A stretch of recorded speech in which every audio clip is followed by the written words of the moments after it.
Looking for the right answers to hard and sometimes confusing global events? Look no further. SSM's team brings unique perspectives from across the globe.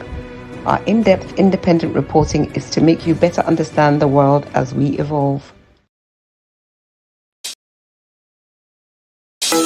In a world where news flies around every minute, you need the ability to relate and connect with what matters and stay up to date. Schengen Story Media News Echoes program is Africans in Diaspora and at Home's leading English news network, one of the most trusted, respected sources for news updates on current affairs as they affect global Africa.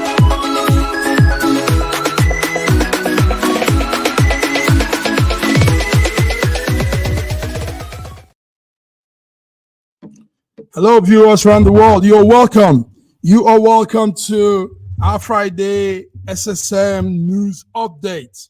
My name, as usual, is Godwin Iweajunwa, and I'm here with my coordinators and friends from different parts of the world. Joining me in this beautiful program today is our coordinator in Lagos, Nigeria, Olayinka Raji. Olayinka, good morning. Good morning, Mark. Good morning, viewers around the world. Welcome to our Friday program. As usual, very, very interesting and very, very educative. Yes, Raji. Raji, how is it today in Lagos? With all the news we're hearing, with all the updates we're getting, I hope you'll be able to bring us to speed on some of those occurrences. Lagos is quiet. Lagos is cool now. It's cool. You know that hope springs eternal from the human breast. Nigerians are ever hopeful. Nigerians are ever hopeful. That's a very nice thing to say to kick us up this morning. Okay, let's hope the hope stays on as we move through the week, because what we heard is one of the things we're hearing is the return of petrol price. Petrol price is still not doing the petrol, the PMS, as we call it. So we had the TUC, that agency that handles petrol pricing, trade union Congress. We heard they were having some meeting and they are trying to regularize things. Tell us, TUC, petrol price, and all of that. What is the story? What is the new pump rate, Raji? You see, I've been issued the government is too deceitful for my liking. The government is not being open and plain with the people, knowing fully well that the cost of fuel impacts on almost every aspect of our lives. Now, NNPC has put a price of probably 998 naira per liter for Lagos, and it goes progressively up as you go up country, further away from Lagos. Now, I've seen prices going as far as 1,050 naira in some places. But I don't understand how NNPC should even be involved in all this pricing. I don't understand how the government cannot realize that, look, the least you can do for these people, forget about all these subsidy these scams. Please, we are producing this oil from here. We are supplying it to Dangote to refine. There should be some relief for the people. I believe that if the prices of petroleum or PMS came down to as low as 600 naira a liter, there will be a lot of relief across the country. Let the government look more on the people rather than on the whatever they call about GDP or something. You cannot do economics without the human being. So no matter how the country's GDP improves, if the people are suffering, you have not done anything. Economists. Okay, before we continue, Raji, let's welcome our big man, Sir George Chukwu from Toronto, Canada. Sir George, good day to you. Good morning, Godwin. Good morning, Olayinka Raji, and good morning, viewers from around the world on our Friday news, or world news, actually. It's a pleasure to be here. Yes, world news affairs. It's a pleasure to have you, Sir George. Thank you. Yes, Friday's world news, but George, we want to look in our inward also, our home, look the Nigerian news, then we come to the international news. So we're talking the TUC. We're talking about Raji is giving us updates on the petrol rates. Yes, the petrol price, the new rate. Because yesterday evening, as at evening time, Festus Osifo, the man you see there, is the TUC president. The TUC is the Trade Union Congress. So they are demanding the return of petrol price to how it was in June last year. So Reggie is the one that can tell us more. He's there. Reggie, so continue, then George will also bring his take. Yes. You know, when you listen to the guy at the TUC, you see the guy as very, very sound, different from the cantankerous nature of the NLC president. This man is very, very sound and very, very deep, and you see his arguments are, in most cases, pure and simple and to the point. And even those he's talking to will know that we are talking to a knowledgeable man who is not rancorous, but who is demanding what is best for the trade unions. So if the man is asking for a price reduction to when it was in June last year, he has done his homework. That I think the government should listen to him. Okay, George, you're seeing some of the pictures there. Those pictures are coming out from Lagos.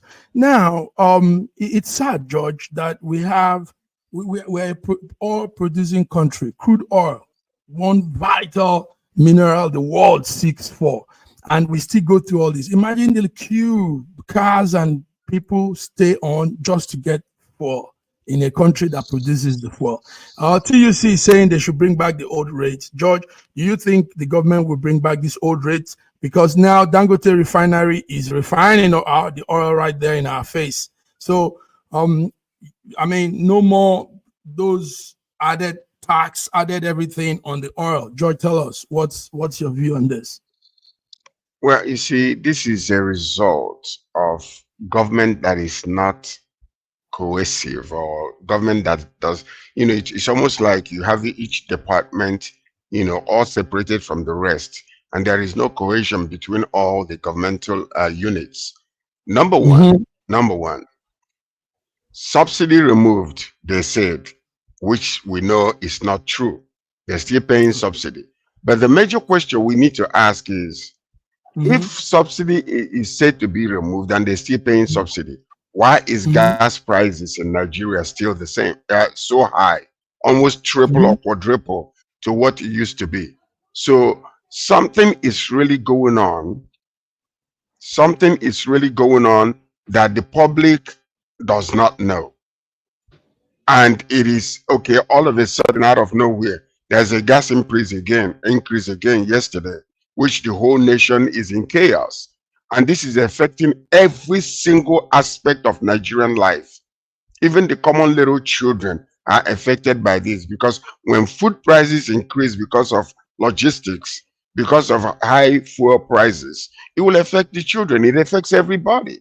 And this is one of those weaponization of poverty that they are actually using, because you cannot tell me that this man called our president, Mr. Tinubu, who is very intelligent, a sharp individual in his own way, and done businesses all over, cannot be able to put his hand on the table and say, thus far no further, with all what that is going on here. There is something, NLC, TUC, all of these people, they're doing the best they can.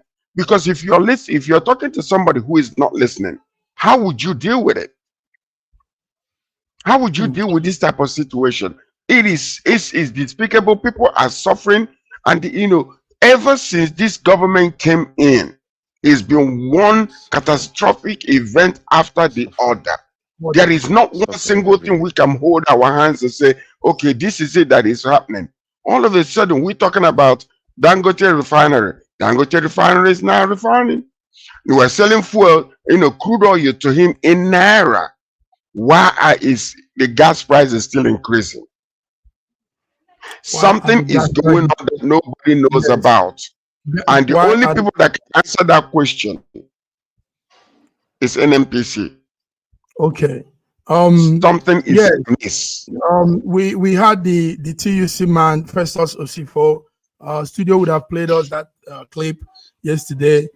He especially telling the government to intervene in the sector by giving also foreign exchange to Dangote at $1 to 1,000 naira.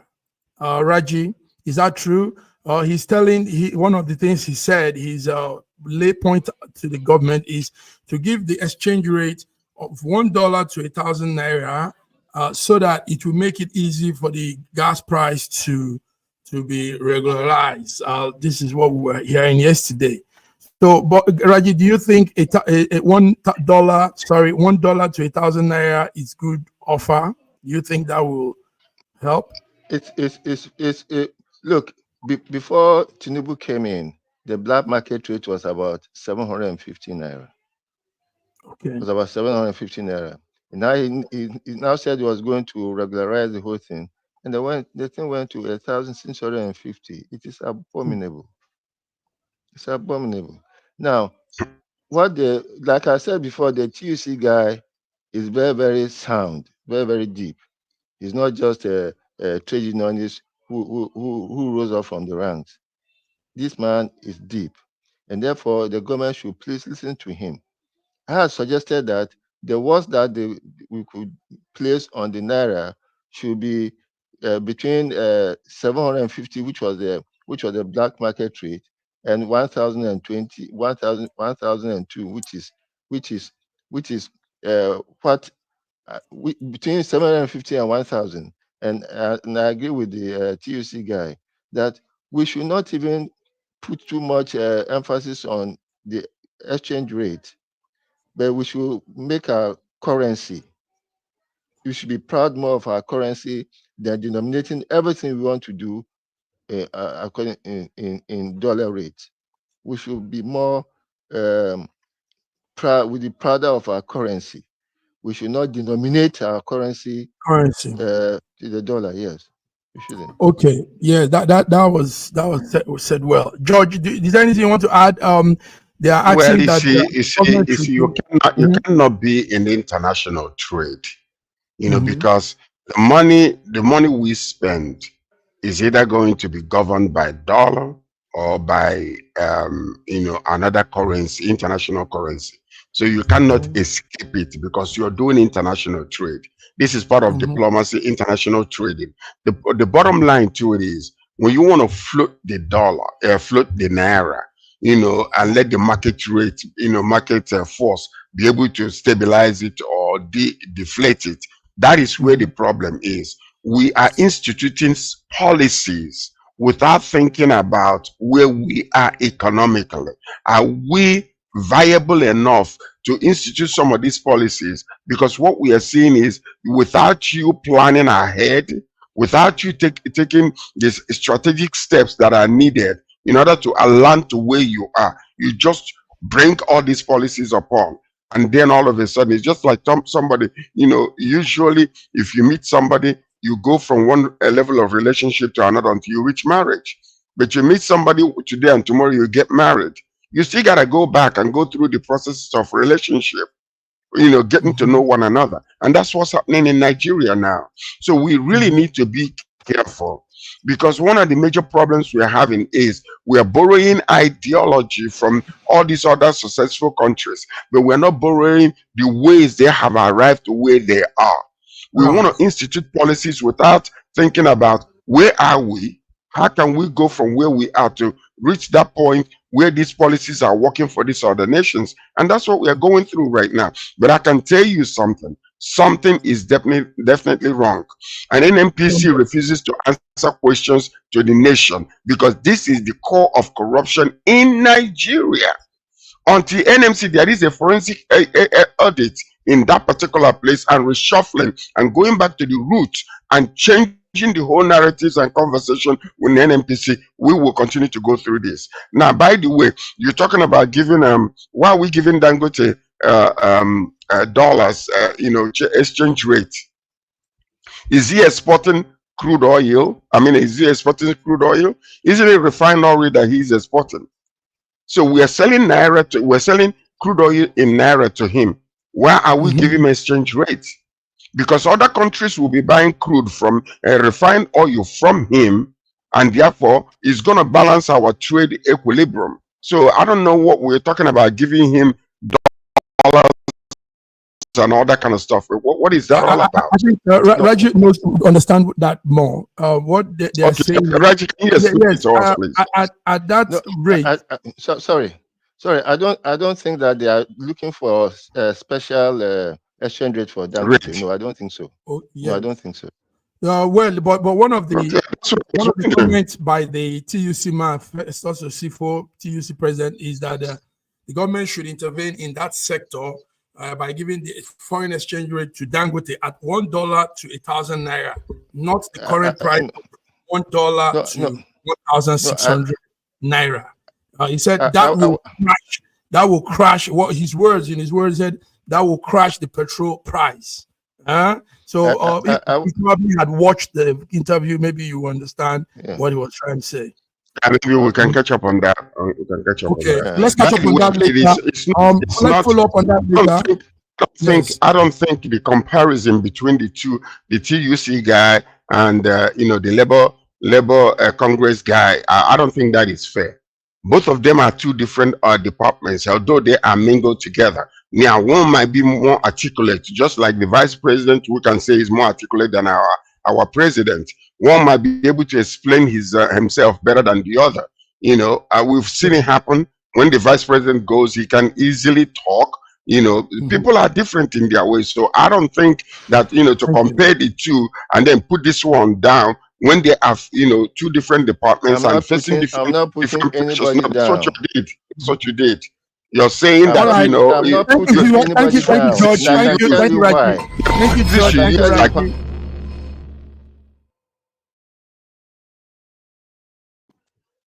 Gentlemen, we want to continue with our discussion. I hope you can hear me. Yeah, we can hear you well. Yes. Okay. Yes. The other side of the discussion is we want to also at this point, since we're in the Nigerian story, let's talk some other things also around Nigeria before we move on to those other topics. One of such is that well, it's not a Nigerian story, but it affects Nigerians in the diaspora and more Nigerians. Money transfer service called MoneyGram yesterday had a major hack, and he says it has exposed its customers to some personal and financial information to cyber criminals. So we are using our medium.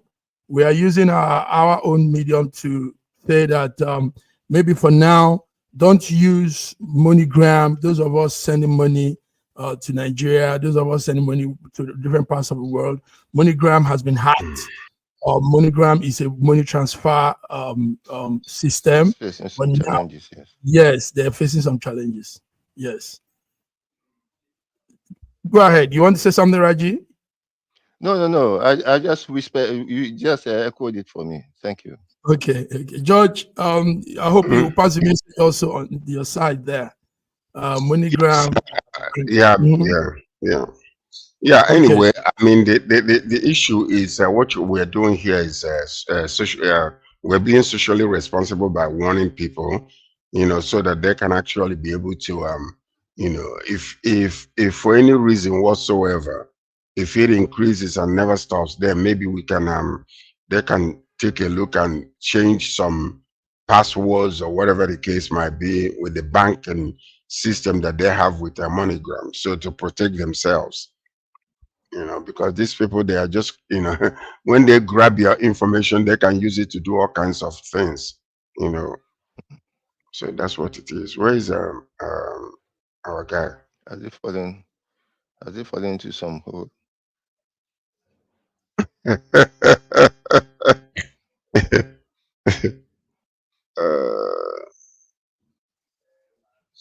So some of these things are it's very, very dangerous, because what happens is when they grab all that information, sometimes they will hold on to the information for a while without you even knowing that, the compromise is still ongoing.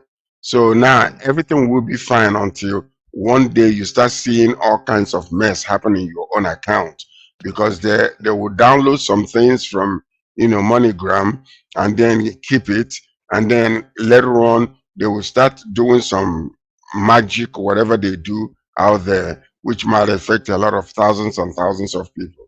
So that's one of the major issues. And possibly also, when they do this hacking, they will hold MoneyGram hostage until certain amount of money is paid. When they pay them that money, then they will let them go. So it's happened so many times, even in Canada here, where some, governmental departments might be held, they hack into the system, like school system, and then they will ask them, unless you pay a certain amount of money, we are not going to release the information. And then because these things are happening daily, because thousands of transactions are going on in the school system or some of these other institutions. Some of them are affiliated with the government, some of them are not. So that's one of the major problems. So, but anyway, hopefully, they'll be able to correct the mistakes or whatever the case might be, so that there will not be an ongoing consequences to their customers. Sir George, is there a way you can call up Mark? Yes, so let me see what is going on here. But anyway, another issue that we have on hand, accordingly, is let me try to reach out to him and see what's really going on here. So, while we're waiting for Mark to come back, there is another situation that we have on hand here. We're talking about the world affairs. Have we spoken about Hezbollah and Israel update? Did we talk about that yet? No, we haven't. We just started. We haven't spoken about okay. So, talking about Hezbollah and Israel, I mean, recently there has been a lot of attack that took place. Israel bombarded Gaza also, and Hezbollah, and about 22 people were killed, and 22 people were killed, and several people were injured. And there has been a world condemnation over what Israel has done, and that they're committing war crime. So this is what is out there right now. So what do you have to say about that, Raji? So, I've said this so many times. As far as I'm concerned, whatever is happening outside Gaza is a distraction from whatever is happening inside Gaza. The attack on Hezbollah, the Iranian involvement, the Houthis, and all those things, they are all a means of distracting attention from the genocide that is still ongoing, and with vicious wickedness in Gaza. More than 90% of Gaza residents are in camps, or residences are inhabitable at this moment. No hospitals, and even Israel is threatening to take over United Nations facilities in Gaza. To take over United Nations facilities in Gaza, this is abominable. This is serious intransigence on the part of Israel. I don't know how Netanyahu can become so arrogant and so wicked and so devilish in all his. He has no respect for anybody, not for the United Nations, not for anybody. How can Israel threaten to take over United Nations facilities in Gaza? In fact, they have been killing United Nations staff, United States staff, and all those things. No respect at all. It is not Yeah, right. but something happened actually there, where there were two UN peacekeepers who were injured in the last attack that just took place. So that's one of the things. But the question also arises on this. Yes, indeed, Israel is on a defense mode, and possibly they have gone a little too far in trying to defend themselves. But when you really think about being surrounded and being warned about that, them being annihilated, the Houthis are there, Hezbollah is there, Hamas is there, and Iran is fueling all these people. I don't know how we can be able to bring a balance to this whole equation. Wicked. Okay. Thank you, gentlemen. I'm sorry. Something just went wrong from our studio from this end. Okay. I don't know. Yes, but thank you very much for keeping it. I thought you fell into a black hole or something. God forbid. Thank you. Yeah, anything will happen, Judge. So yes, we were saying some things there. Before we continue, gentlemen, on the Nigerian topic, let's do a small birthday praise. There's a woman called Abike Dabiri. Abike Dabiri, lady. Yes. Lady. Huh? There's a difference between woman and lady. That's lady. No, it's a woman. It's a woman, please. Man, woman. Okay, lady. Abike Dabiri. Fact, we are here with her now. We are here with her. I was just with her yesterday. She's with us in Canada, and she's attending Canadian Nigerian Business Investment Summit. And as a matter of fact, we're going to see her today again. We'll sing happy birthday to her, and I will send you some pictures later on. Massive Mark. Yes. On our page, George, is the card SSM designed for her. So you could also send her that and tell her this is coming from the network SSM, and we want to wish her a happy birthday. Yes, she's doing some. It's not easy though, but she's doing some real great things. She's able to. She's like that bridge between Nigeria and the diaspora, Nigerians in diaspora, and she has been doing the job for years now. Really trying her best, and even though, like we said, we could have some differences, different views, different inclinations politically and all that, but whoever is at the top, we know how it is to be at that top. And we also, moments like this, we want to say, keep shining, Abike Dabiri, Madame Abike Dabiri, like he said, lady, and keep wishing you all the best. We wish you a happy 62nd birthday from the network SSM. Raji, you want to say something to the lady? Yes, I want to say that she's a proud Great Ife. Okay. And we're in university together. We're in Ife together. Wow. And, there's always a kindred spirit between guys who went to the great University of Ife. I wish her a very happy birthday. And I'm sure we have a unique group. And I'm sure she'll be celebrated even on that platform. Good. By the way, unless you meet this woman, you will not know how beautiful she is. Wow. And how diligent and serious. She's so radiating and disarming, and wow. she's so down to earth. This woman, I am telling you, her diligence, she just stole my heart. Meeting her, seeing how she conducts herself, the regal attitude, and very, very beautiful, amazingly beautiful. No, seriously, and so I wish her a wonderful, happy 62nd birthday, and she's doing out great things. If you listen to part of the plans, as a matter of fact, she is actually helping to ensure that diasporans will start voting very soon.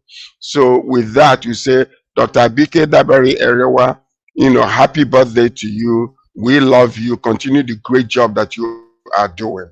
And we know that it's not easy, but between you and Festus Kayamo, you guys are making the government look very, very good. Happy birthday. Thank you, George. George, your own went very strong. George is meeting now for a few days now, and they will see her also today. And then on Saturday we will do the gala night, which I know I'm going to take some pictures and send it so that we'll use it also to congratulate her and wish her happy birthday on Monday. Thank you, George. George is meeting. George is I am smitten. from I am the smitten. Ife woman. Okay.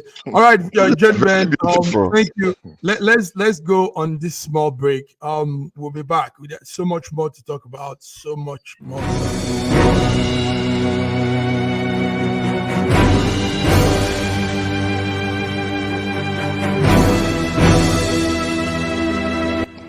Looking for the right answers to hard and sometimes confusing global events? Look no further. SSM's team brings unique perspectives from across the globe. Our in-depth independent reporting is to make you better understand the world as we evolve. In a world where news flies around every minute, you need the ability to relate and connect with what matters and stay up to date. Schengen Story Media News Echoes program is Africans in Diaspora and at Home's leading English news network, one of the most trusted, respected sources for news updates on current affairs as they affect global Africa.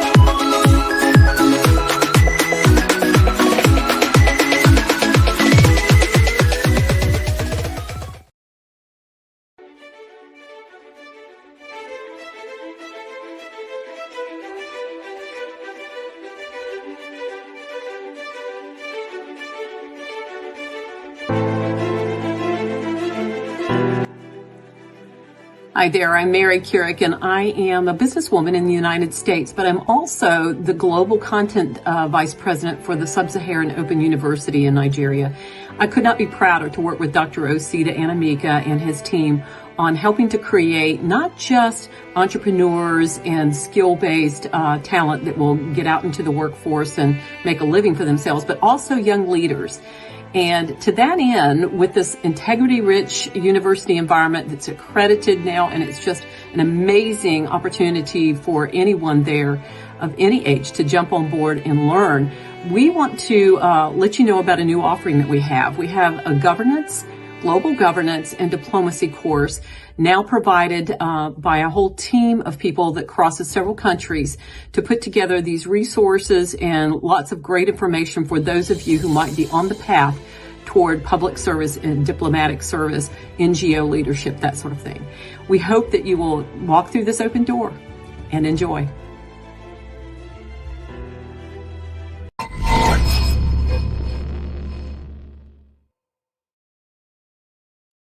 Yes, viewers, we're back. We're back on our Friday SSM International Updates. George, let's come to, before we go into the other topic, let's come to the weather situation, George. During the week, we saw the typhoon in Taiwan, Typhoon Kraton. We saw also the Hurricane Helene in America. And now we hear this Hurricane Milton is ravaging everywhere. 10 people dead so far. It has smashed through coastal communities on that part of Florida. Too many destruction. George, do you have story for us? Do you have update on the hurricane and the weather situation in the United States? Yeah, in Florida area and Georgia and part of North and South Carolina, they have been hit and being terrorized by this weather situation. It's very, very sad. And, you know, they were warning a lot of people, you know, like one of the good things about, I can say about America is they try to evacuate people so that there will not be too much death. But a lot of people are insisting on staying back. And that's what increases the casualties because this weather is indiscriminate. It just hits everywhere and everything. Flattened houses, people are losing their homes, and quite a few number of elders, you know, were being evacuated because, you know, Florida is one of the places where a lot of people retire to after they finish working. So, and that's what's been going on. So, but I think the casualties has been limited simply because many people heed the warning and moved to safer areas. You know, so that's what is happening right now. Many people lost their properties, their houses. You know the difference between Niger and some of these other places. You know, the way they build their houses is not the way Italians or Nigerians build their houses. We build with cement and brick. but they build with wood mostly. So most of their houses are with wood. So when some of these very harsh tornadoes and things happen, it just flattens the whole entire house. Yeah, hurricanes, and that's what is happening. If such is happening in some of these third world countries where people are building houses with cement, you will not see the casualties. It might take away the top, the zinc or whatever, but the structure will stand. So that's one of the major problems we're having there. Raji, how is Nigeria seeing all of this, and what is happening also in Nigeria with the weather, the environmental conditions? We are quite lucky in Nigeria and mostly in Africa because we don't have tornadoes and hurricanes, and very sadly too, even the floods that we can predict, we don't do much about them until they happen. What happened in Maiduguri was avoidable. Could have been seen 2 years ahead because that happened before and it keeps on happening, and we have prevented it. But rather we wait for it until it becomes an emergency. I hope that our country, our government, the government of states and local governments and countries in Africa will be able to take predictive steps to prevent the devastating effect of floods and on floods and rains on the people. Thank you. So yes, that's it, viewers. The weather condition around the world is not smiling. We saw what happened in Taiwan. We saw what happened earlier on in America. We're still getting through the Hurricane Katrina that was deadliest in human history, and now we are dealing with the Milton. Okay, George, put an eye on the weather for us on that side. George, what about Canada? You guys, how is your weather there? Canada? The God of Canada has been saving us. Yeah, so we are safe here for now. We haven't had any type of a catastrophic. What hits us mostly is fire. Okay. That's what hits us mostly is fire. Yes. So those bushes burning and uncontrollably. So but this time we are safe. Everything is fine with us right here. So thankfully for that, because we can't afford any mess. Okay, still in United States, not America. Let's look at the campaign trail. They say yesterday Obama has joined the campaign trail for Kamala Harris. He was in state of Penn. George, is that true? He's going. Yes, it is. So how do you see that, George? Well, and this is what they're going to add anything to the number of voters. Well, of course they do. They do because I mean, in politics you have parties of interests. You have different groups of people. There are some people that might have voted for Obama that might not want to vote for Kamala Harris, but with his presence, it will kind of touch them. And being a good orator himself, he's able to articulate a little better some of the things that are needed in order for to change people's minds. So it's all about influence. It's all about influence. So I think it will. Yeah, and there are some people, especially in the swing states, the states that are not either Republican or Democrats. So those swing states are very, very important because in most elections they are the ones that determine. Because you will have your core supporters that it doesn't matter whether you rise or fall, they with you. But the swing states are the ones that are very, very dicey. So these are the places where people like Obama, if they go out there, they might bring in a lot of people, change the people that are undecided who to go for. So these are the things, that can happen with that. Raji, do you think Obama's president could add anything to the Democrat winning the presidency come 2026, 2025? No, about its influence in the swing states. I hope not, because I'm a trumpet. I want the trumpet to sound. I want the trumpet to sound. But Obama's presence may help Kamala in some way. In some way, it may look like a black solidarity, but the jury is yet out there. So until November, when we have the elections, we cannot say for sure whether his presence helped or not. But I would have loved the Democrats to bring out Hillary Clinton to help with Kamala. No, I don't think so. I don't think so, because campaigning for Kamala Harris. No, the attack they had on her, it could be determined that her presence would even worsen the situation. So we rather have somebody who. You should know why I want it now, because it will have a negative effect on Kamala Harris. Yeah, but yeah. So you want? So that's the reason why you want Also, gentlemen, there's something. Yes. This might. I hope I'm not going to sound maybe like a male chauvinist. There's something about women. Women rarely support themselves. During Hillary Clinton's time, during her campaign, we found out that it was the women that didn't come out to vote for her, even with the numbers, statistics that was put out, because they said if they had more women, more female gender come out for Hillary, she would have won that presidency then. So somehow, apart from the not too good story surrounding Hillary, somehow women find it very hard to collaborate. What do you think, George?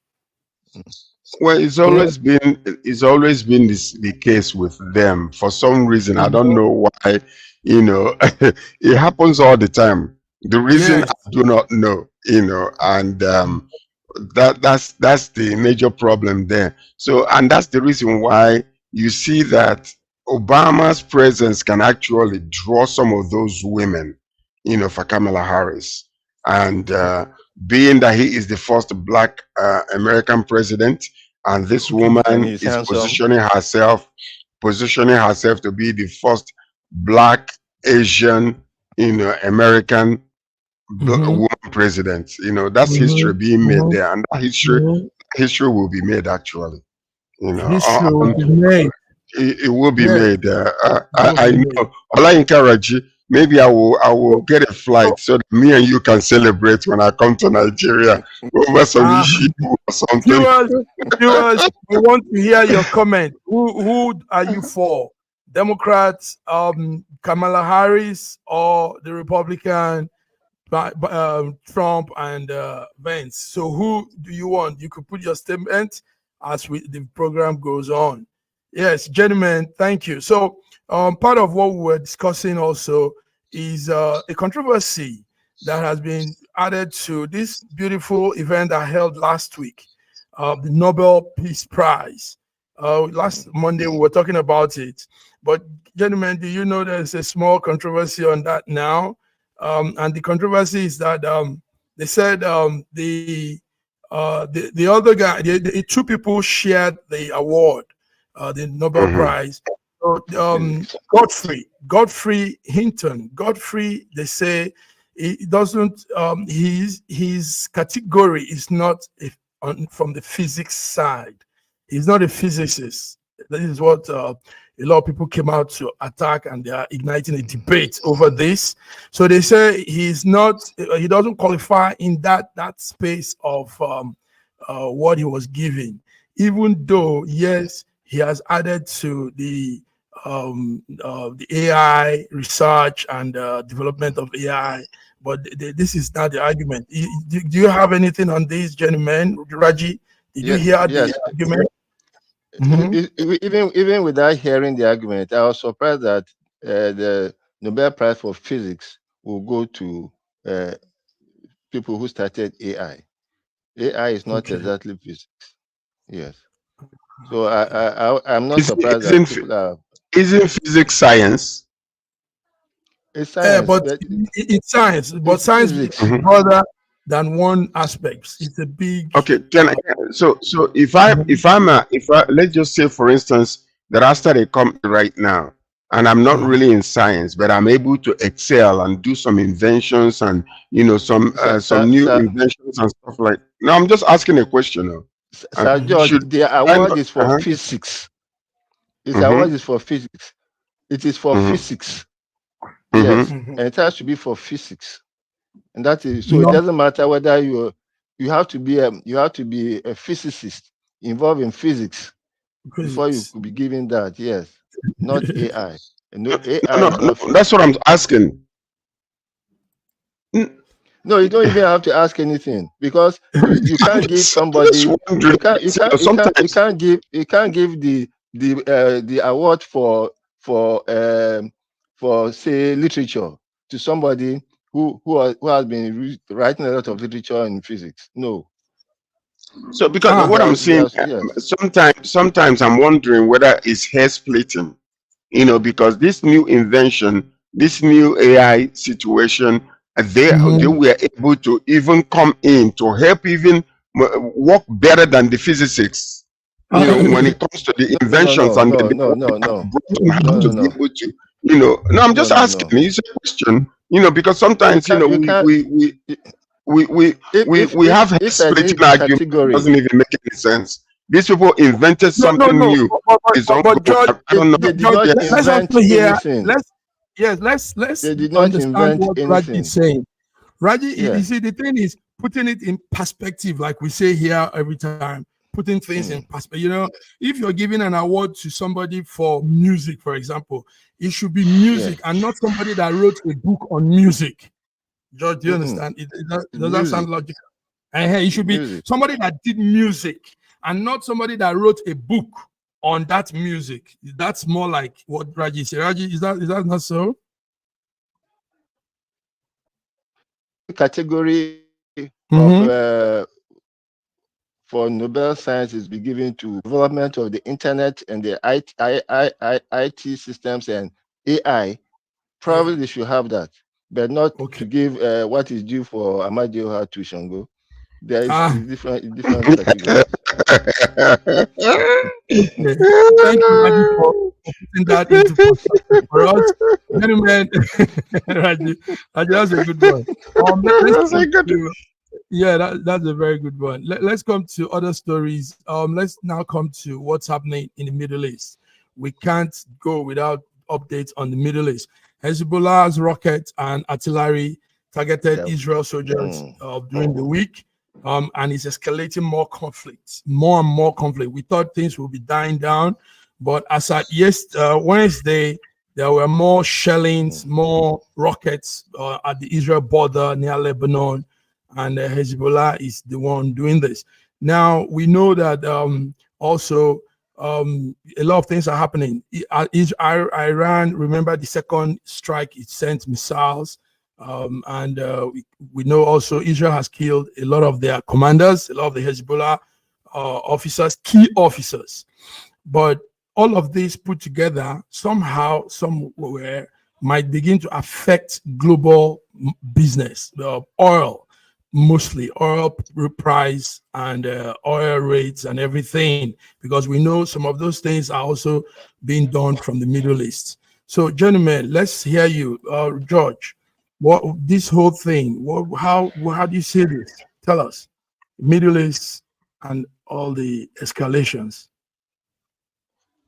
You see, some of these things that are happening is more spiritual than diplomatical and political. And it's just almost like when we're talking about what is happening with the weather conditions and all that kind of stuff. All these things, it's already been predicted that it's going to happen. There's going to be increase of earthquakes and all those type of things. And, we want peace to happen in the Middle East. But we also know that it's going to be practically impossible for that peace to take place. Why is that? Because it's been talked about, it's been predicted, it's been prophesied, and it is happening in our own eyes. So now the point is, from our own human efforts and human standpoint, we will do the best we can, to ensure that there is peace in the land, or that casualties that come out of this conflict will be reduced drastically. The common people, not just citizens, common people that doesn't even can't make any decision whether they want war or not war, are the victims in this whole thing. The people that are perpetrating this and are making these decisions, they are all in their sealed houses. They are all in their bunkers. But yet the common man that is just minding their own business, going to the market to sell something or to buy something or to drive their own car, to bring their children, are the victims. And these are the things we need to really consider. We condemn any type of killing when it comes to civilians, whether it's from Israel, from Hezbollah, from Hamas, from the Houthis. It doesn't matter. We condemn it. Humans are humans, and life is very precious. Whether it's a Jewish life or Palestinian life or black life or white life, all life matter. So all we are praying for is that there be a common level of understanding that will be benefit both sides. They will come to that place where they will say, okay, let us dwell together in peace. If it is two-state solution, let us sit down and discuss it and see how we can all benefit from it. Because all these things that are happening, whether we like it or not, the common people, the common men, the regular citizens that have nothing to do with the decisions are being put in arm's length, and they are suffering. Children are dying, elderly people are dying, soldiers are dying, civilians are dying. So we need to really find a way to level and come to that peaceful solution that will benefit everybody. Because it doesn't matter. Look at what's going on. People are dying daily. Innocent people going about their business. Thank you, George. Raji, you've said it here too many times. The two-party agreement is what you stand on. Is that correct, Raji? I don't stand on anything. Two-state solution. I can tell you that the two-state solution is a scam, ab initio. I can tell you that. But what is happening right now is the intention of Israel to take over the whole of Gaza and to create that Ben Gurion Canal. And I wish people will be, I wish the world, especially America, will be very, very decent in showing us the current map, the current situation in Gaza by showing us satellite maps of what is happening in Gaza at the moment. At the moment, more than 90% of Gaza habitation have been leveled to the ground. Millions of people are living in camps, living in abominable situations, and they are starving and they are dying. Whatever is happening outside of Gaza is a distraction from whatever is happening inside Gaza, and it is not right. But you're even talking of Gaza. What about what is happening in Lebanon now? Where you listen to me very well. Whatever is happening outside of Gaza now is a distraction from whatever is happening inside Gaza. So what is happening in Lebanon is a distraction. It's a distraction. But who is causing the distraction, though? Who is instituting the distraction is the question, because if it's not Israel, it's to hold tight. So you can answer. Hold tight. The war in Gaza is taking place, and Lebanon is not involved. There's no war in Gaza. There's destruction in Gaza. There's no war. To finish my question, genocide in Gaza. There's no war. Can you please one-sided deliberate destruction and genocide in Gaza, not a war. Okay, listen. When somebody is asking you a question, pay attention. Listen. Don't listen to seriously, because two people are talking. Nobody's talking. Okay, gentlemen, let's move on. Our time is almost gone. One second. I want you to explain it, because people are listening. He's saying that whatever is happening outside of Gaza, like what's happening in Lebanon, is a distraction. Who is causing that distraction? Is it Israel causing the destruction or Hezbollah, Iran? Who is causing it? You are now splitting hairs. And if you have to go that, it's a long history behind that. But whatever is happening in outside of Gaza now is a distraction of whatever is happening, the deliberate genocide that is happening in Gaza. Okay. And whoever is causing it is doing just it to the advantage of Israel. Like the situation in Gaza, in the Middle East, we can never agree together on this issue, even here on this network. Raju will always insist on his opinion, and George will always insist on. So let's move on. Yes, let's move on anyway on that. Let's come to one news that has been holding on to the entertainment world for the past 3 weeks now, and that's the businessman, entertainment man called PDD, Sean Daddy Combs. PDD Daddy Combs is going through a lot now. In fact, yesterday we were following live events at the front of the courthouse where his children. Let's see clips from that, then we'll talk about it. Let's see. So these are his children coming. That's the mother coming to court yesterday, the 10th of October, on hearings of what further situations will be coming up. So that's the mother coming in. And the children also, PDD has 7 children, 4 girls, 3 boys. Okay, so we heard yesterday at the court, we heard that his hearing will be coming up next May 2025. We as you all know, he's been charged with a host of sex trafficking offenses, racketeering offenses, following that his September 16 arrest.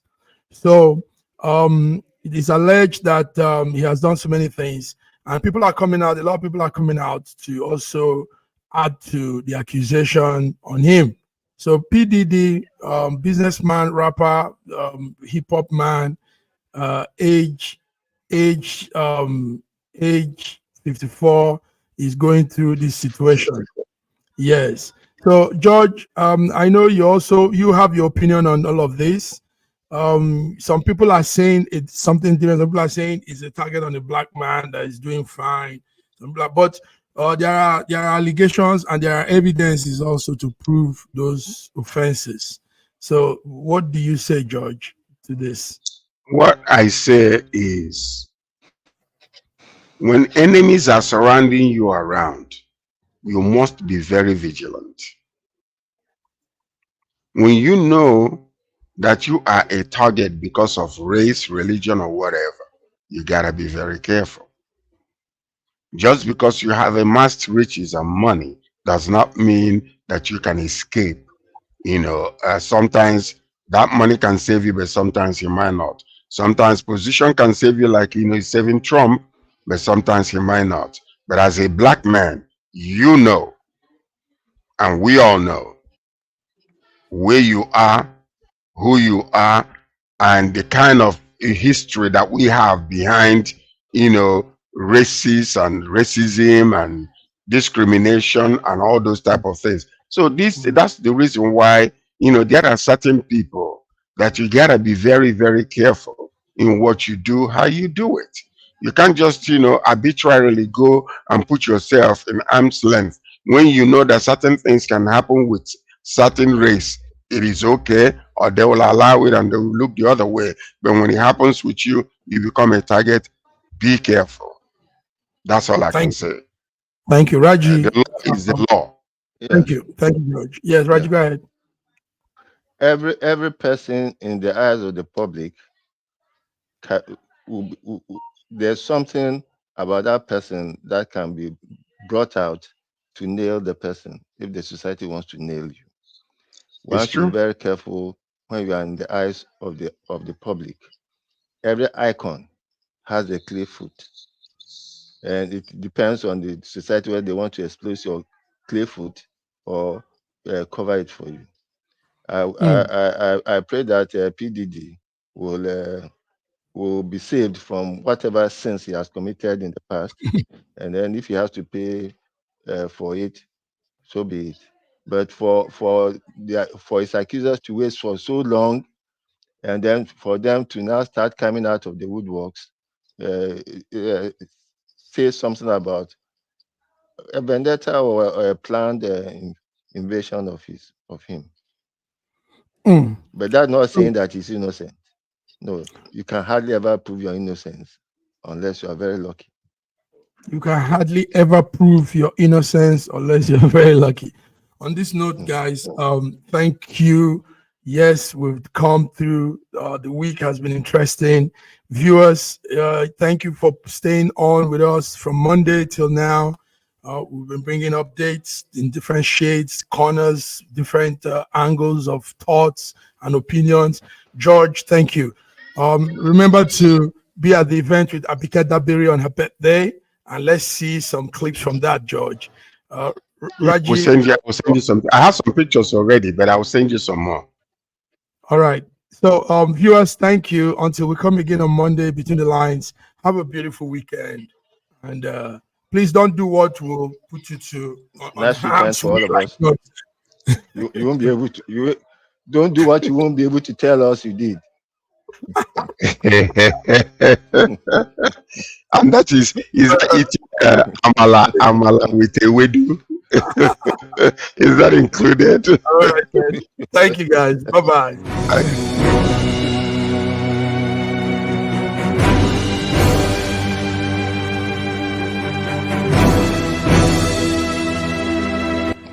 Looking for the right answers to hard and sometimes confusing global events? Look no further. SSM's team brings unique perspectives from across the globe. Our in-depth independent reporting is to make you better understand the world as we evolve.